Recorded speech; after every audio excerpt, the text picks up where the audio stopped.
Welcome to Retrained Search, the podcast, where we lift the lid on what it's really like to work retained, discuss the stories we've gathered along the way, and give you all a peek behind the scenes of our amazing community and how they're getting ahead.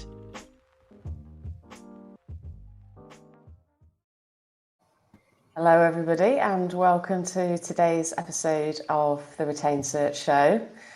Today's an interesting episode. I'm joined by not just one, but three special guests today. And we've got some exciting news for you. Firstly, I want to introduce you to Sophie Robertson, who some of you might know. Sophie's joined us on the podcast before, so not a first-time guest. Sophie, say hello to everyone. Hi, everyone. Sorry, I'm an internet waver, so I'm waving.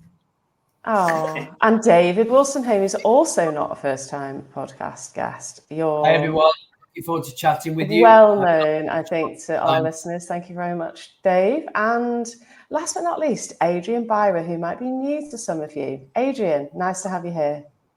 Hey, thanks for having me. It's great to be a part of you guys. So we've got some exciting news for everybody listening, and there's a reason there's the three of us on the podcast today. Isn't that right, Dave?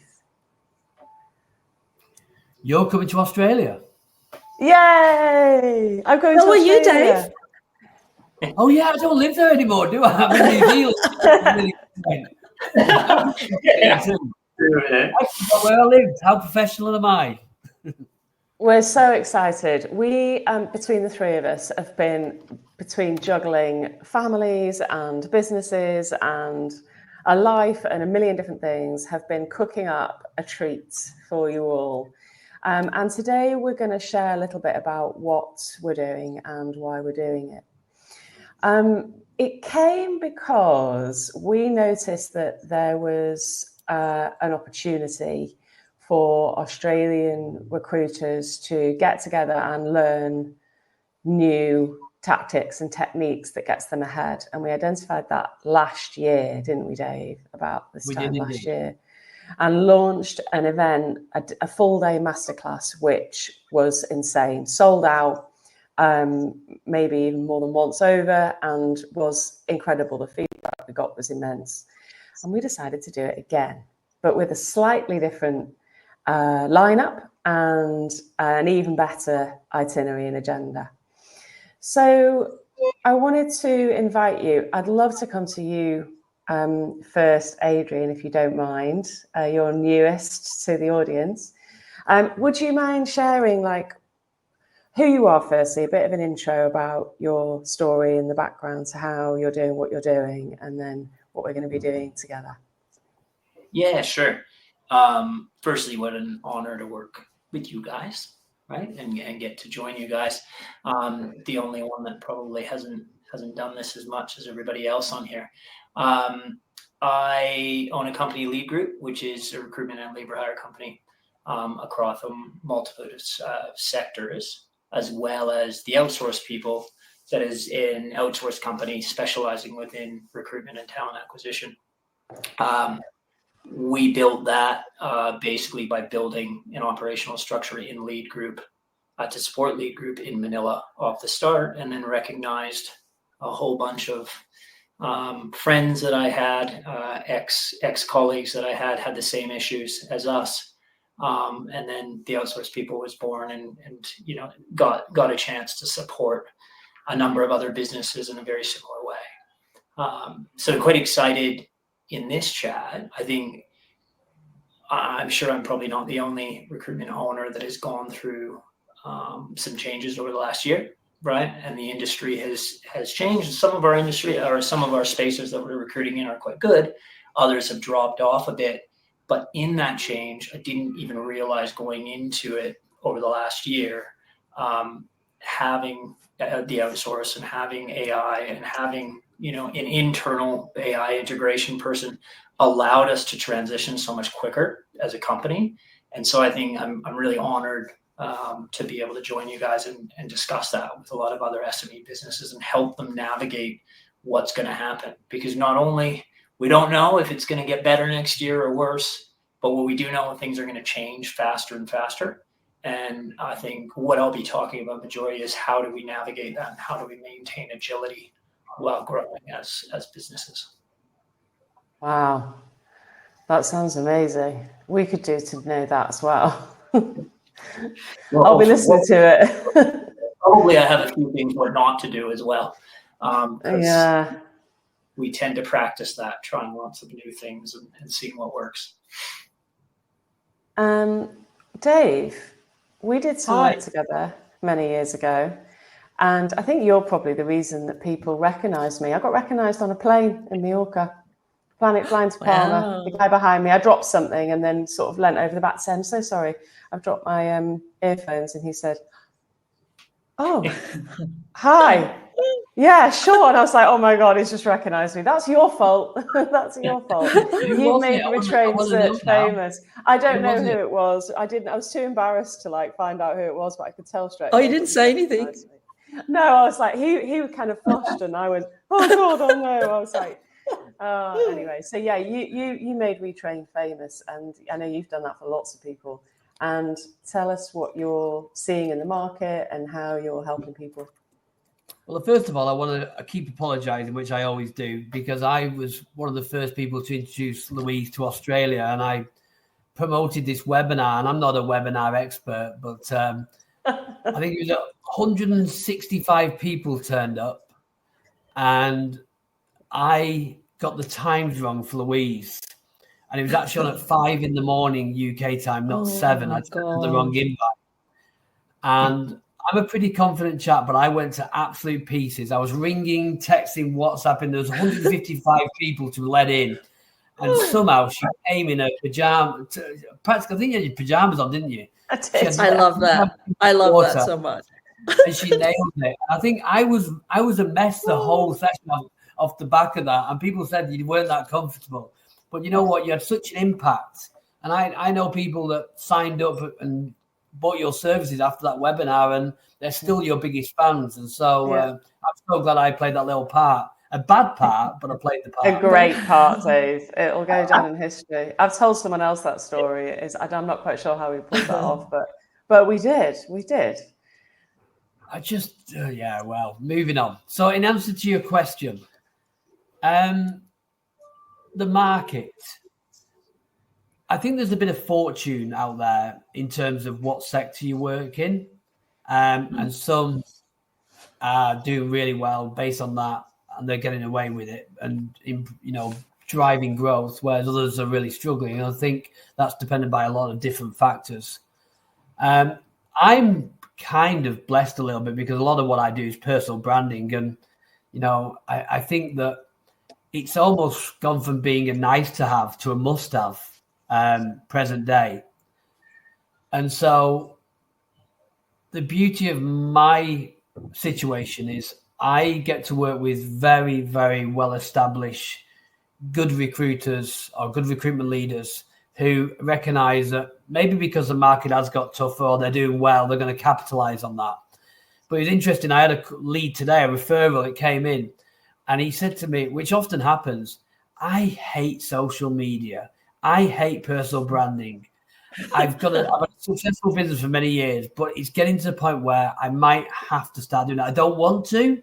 And they always say things like, I haven't got a Facebook page, and I don't use Twitter, and I don't do this, and Snapchat and Instagram is horrible.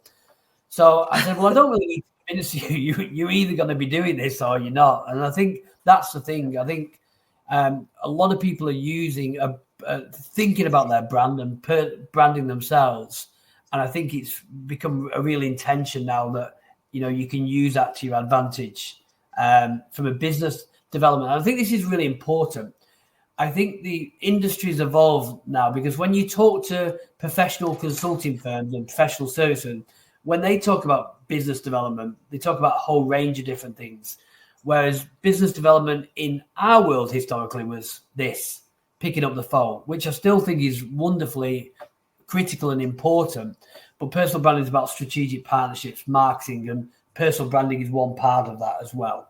And events and other experiences that you can provide to build relationships as well. So, yes, I mean, I'm always busy. I had some long-standing clients that dropped off. And then I'm doing lots of strategy work and coaching work as well. So I'm booming with business, but I have seen the pain that some of my clients have been through, who are really good consultants or leaders as well. One of the things we noticed, Dave, others too, is that at the mastermind event that we just did, there are some people like really killing it at the moment. There are some people doing really well. I think you alluded to that too, Adrian, and there are some people struggling, and that does depend on location and niche and market and character, I think, as well, and just attitude to their specific situation. But one of the common themes that ran through those that are doing very, very well and have a very optimistic outlook and a very positive outlook on the future have got a real sense of purpose tied like through their personal purpose and their business purpose. And by that, I mean people like, I've got a guy called Rowan Fisk. He's recently set up his own business, and it's called Growth Kind, and his whole ethos is kindness, is giving. And so one of the things he does is a pro bono search for charity once a quarter, and that kindness and that giving back to the community is runs through everything that he does, and so on. So the people that have got this real strong sense of what they are, what they're doing, who they're serving and why, are rooted, seem very stable, and okay, maybe it isn't as buoyant as it has been, but have a very clear groove in terms of who needs them and how. And when we moved on to the topic of personal branding, well, there are definitely some people in this room that would categorize themselves in the category as the guy you just described, or girl, as saying, I just haven't done it, I stay away from it, it's not my thing. And there was definitely some people in the room like that, which is kind of quite unusual for our community because they're normally quite ahead of it, but they were. And then when it came up that they didn't like this superficial, just posting for posting's sake, or using generic, AI to produce content, and hated that and just didn't want to be associated with it. And then we started sharing examples of the work that you do, which is so values-based and so purpose-driven. And we were explaining those of the people that work with you, me included, how that's where it starts. Like, you start with, what is that purpose? What's that driver? What's underneath all this? We're not even going to go anywhere near creating anything until we understand, like, what is the highest value here. And several people shared that was so deep and so important and such a foundation to them that it's enabled them, well, not only brought them to tears on some sessions that they've been on, because it's been so close to the in a good way, like, we're finding you get to the bottom of what drives us. Like, for me, a lot of it was about my dad and proving myself to my dad. I'm like, why am I talking to this complete stranger about how I need to prove myself to my dad? I know. It's crazy. A couple of things. If you're listening to this, watch my video today, because there's a video on LinkedIn that I talk about. I've been working with somebody in your community, Louise, who's based in America, wonderful chap. And when I'm working with them on their personal branding, it kind of crosses over a little bit because they have a business. And then when I talk to them about purpose, vision and mission and values, it often becomes corporate talk. And I unraveled this guy from the start. It wasn't about the values per se, but it was around his purpose. And actually, when he worked out what it is that he loves to do, he was like, aha. I was like, but you need to feed that through the whole organization. Yeah. You need to get excited about that. You need to communicate it. And I think we get so lost because I think so many businesses don't go through that brand substance piece. And they probably worked in agencies where it's not been that important. And I think, like anything in life, if you've got purpose, mission, vision, and values, it kind of gives you a sense of belonging and direction and something that you're moving towards as well. And I think, and also, go on. I was going to say, and you don't need to be a big corporate company. You can be a 5-person company or 3-person company and connect with people that way. Or even just, sometimes it's just about you. Like, we also noticed between us, and we did a big piece on behavioural motivators and drivers. We had Jess, the behavioural scientist, do a big session.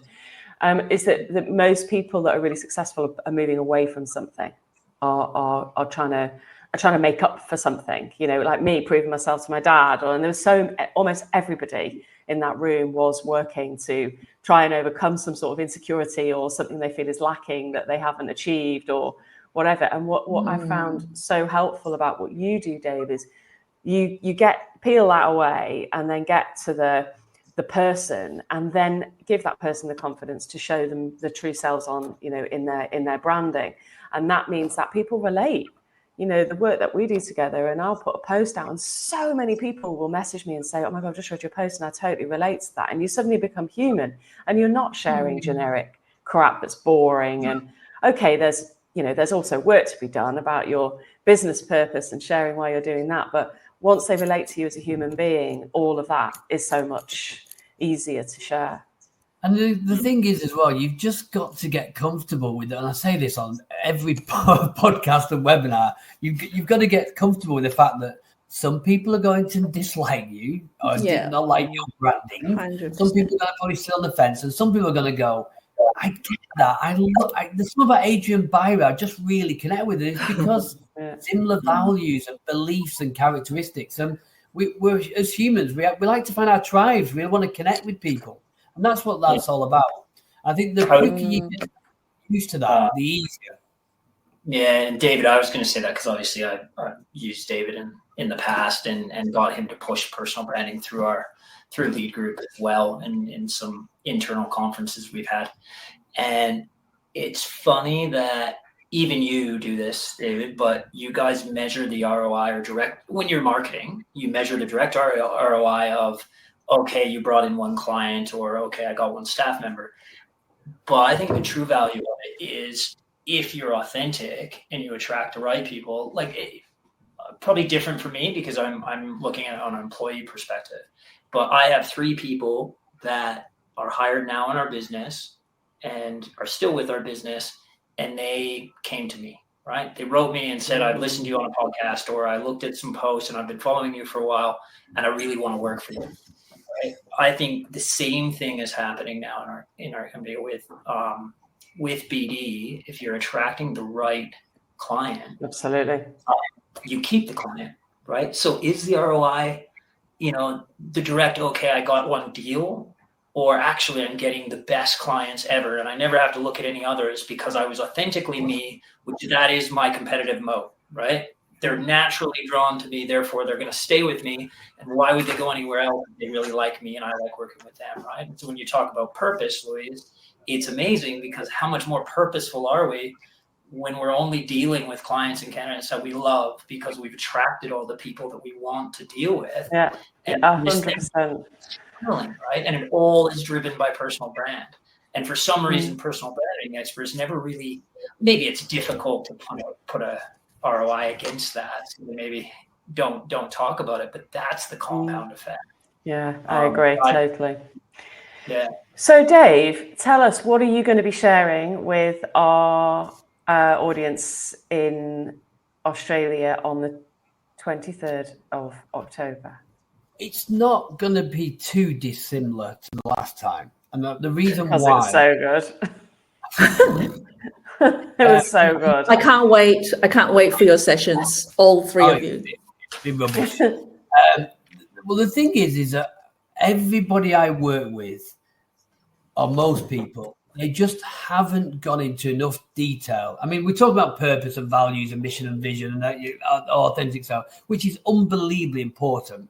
But I always bang the drum about it's about giving value to that customer as well. You've got to engage and educate and support and make them feel like you can improve their life.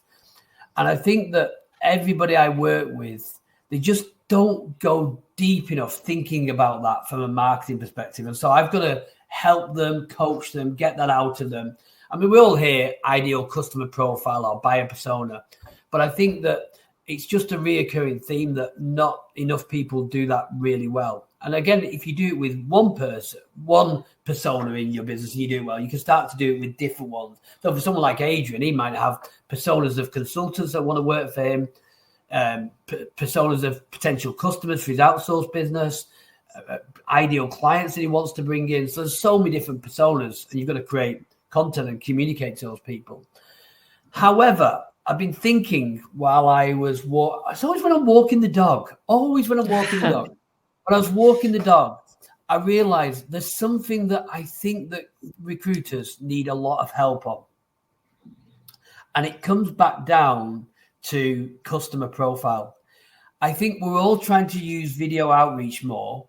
And I think people are using video outreach, and it can often be, hi, it's David Wolstenholme from DW Consulting. I just wanted to show you this short video. We do this, this, and this, and this. Love to know a little bit more about your hiring needs, blah, blah, blah, blah. If you think about that, that's just potentially going to turn people off, or you're not going to get the reaction that you need.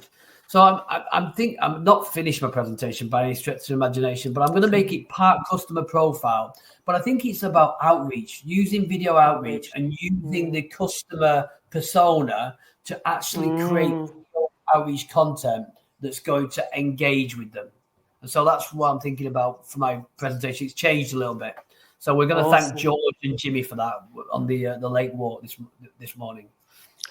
Amazing, Dave. Amazing. And Sophie, I am so looking forward to your session.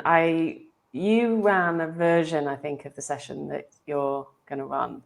And it's stuck in my mind so much. Well, I also read your book after you running that session, because you're so good. You're such a subject matter expert.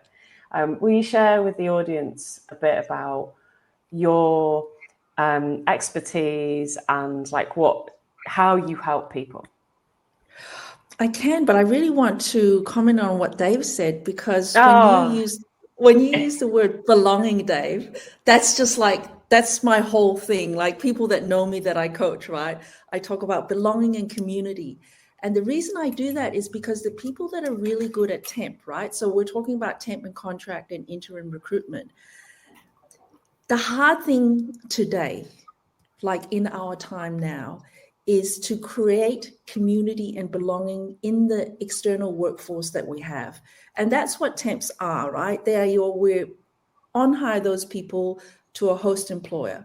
And I love tech. I'm not against tech at all, but I say to people, because of tech, it's done away with the need for us to even talk to people. And that's super dangerous, right? So I am really on the human to human kind of bandwagon here. I mean, I always kind of have been, but even more so now, because I don't know. I don't have the crystal ball, and, who knows what's going to happen with AI and stuff.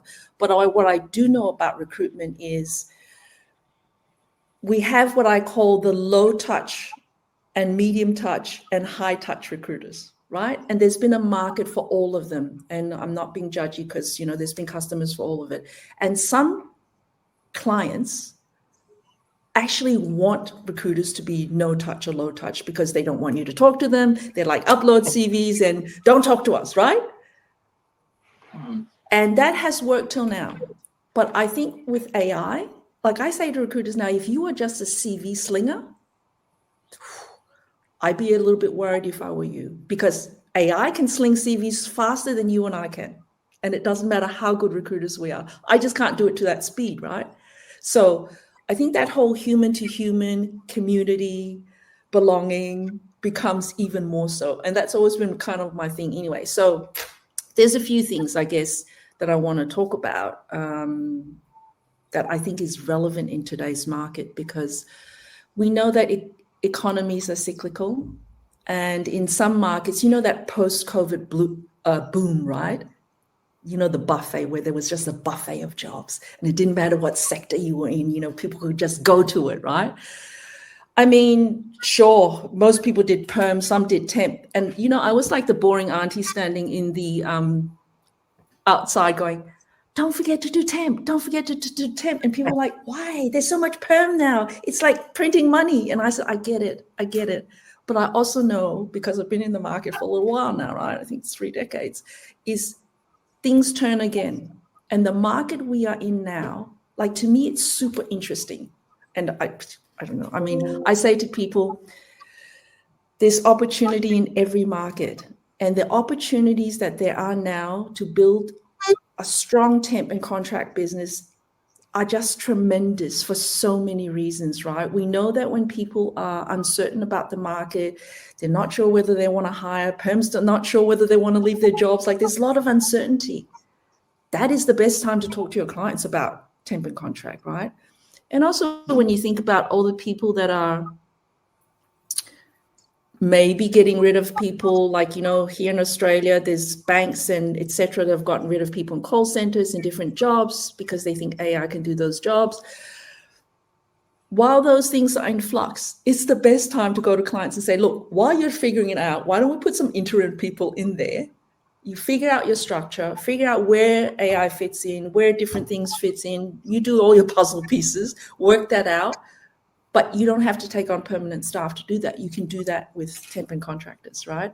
So the things I want to talk about, I guess, that day are one of the main reasons why many clients, when they contact me, is either they've tried to build temp and contract and they do it to a certain extent and then they can't grow it. And they're like, why can't we grow it? So I want to talk about maybe the things you shouldn't do, and then what you need to do it well, and how to take advantage of this market, because I think there are real opportunities out there. So, yeah. So good. Such a lot. I totally agree with you. It is a lot. It's amazing though. Like, what you do is incredible. And the feedback we get for the sessions that you do for our community is amazing.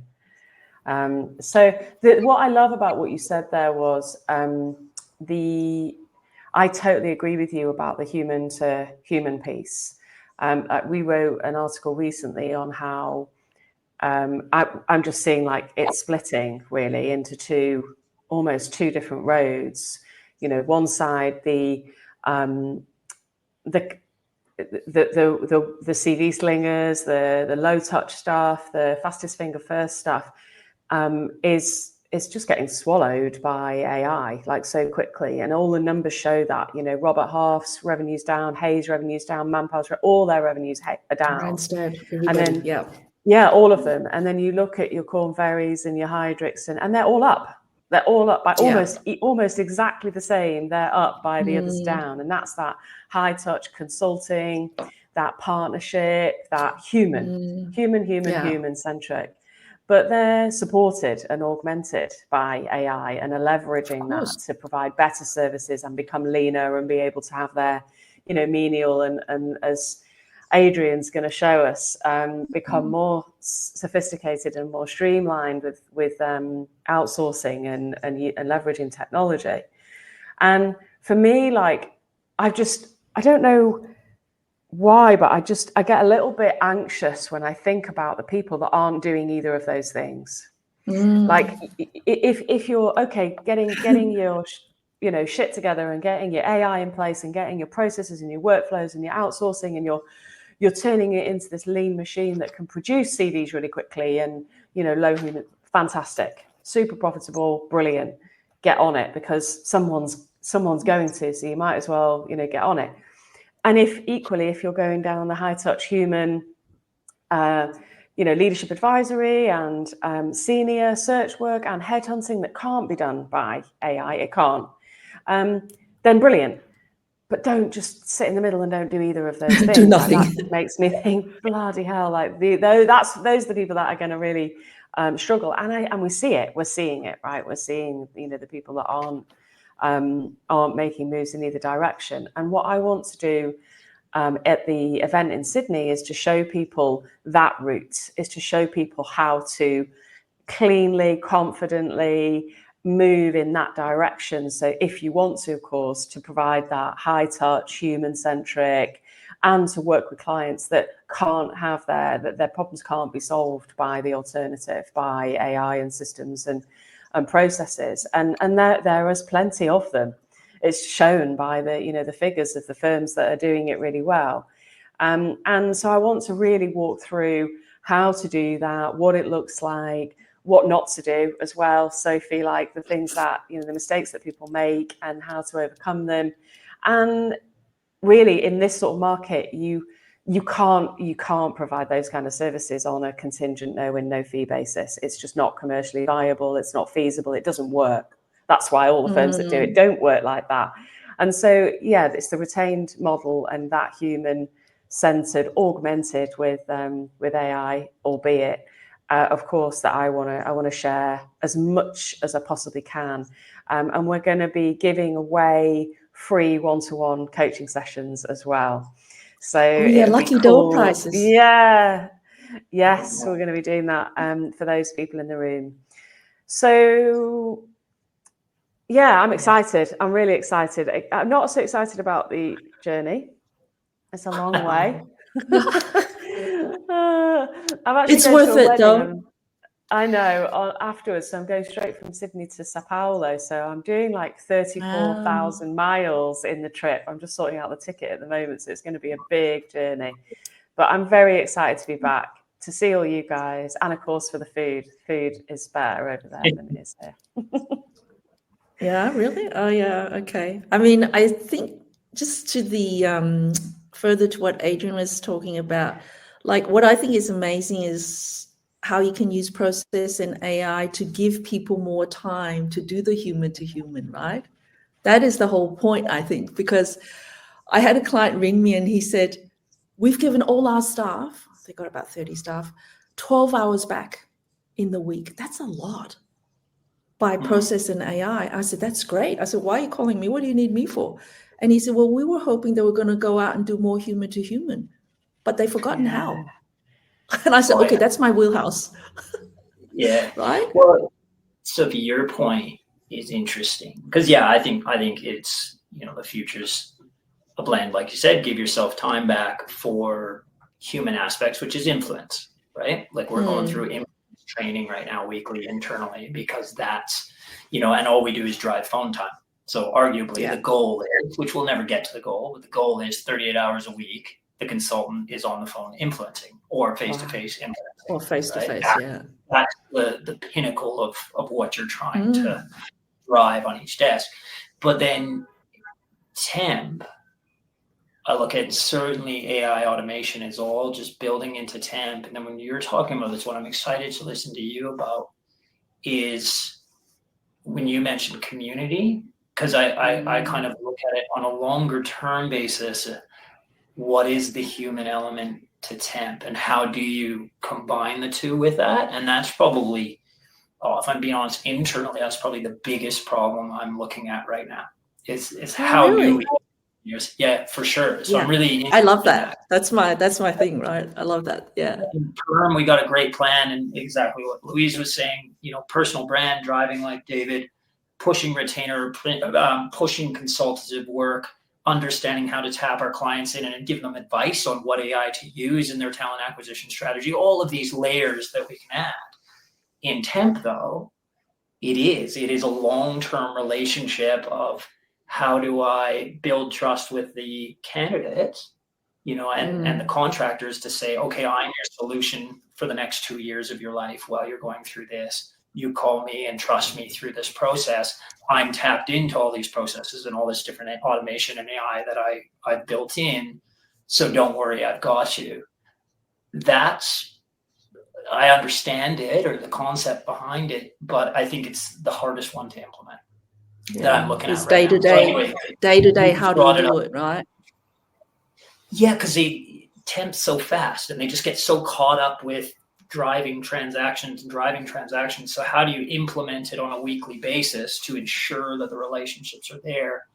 And anyway, I think that'll shift because if you look at today's temp consultant, the one that thrives is somebody that is incredibly fast, incredibly pacey. And I actually think that's going to transition because that pace is going to, get filled up with different tools to use. And it's going to actually steer to more of that relationship basis stuff. And so you just said that. When you said that community, I was like, that is a great word. You've actually just opened my eyes to a whole, I don't know, my brain's heading a whole different route now from that one word. I don't often say this, but Adrian, I'm going to sound like a bit of a kiss ass here, but Adrian is one of those leaders that if I was going to go back into recruitment as a recruiter, I would want to work for him. I think the things that he does, the way he innovates, his visionary outlook is pretty inspiring, and I think he makes people feel empowered and feel like they belong as well. I think that's what great recruitment leaders do. Yeah, you'll make Jordan jealous, Dave. He thought that you loved him. No one will ever compete with my Jordan. Dave always knows the right thing to say. And number 2, I'm all right with that too. I have so many male special friends, it's unbelievable. I know. I'm the female one though, right? Yeah, that's right.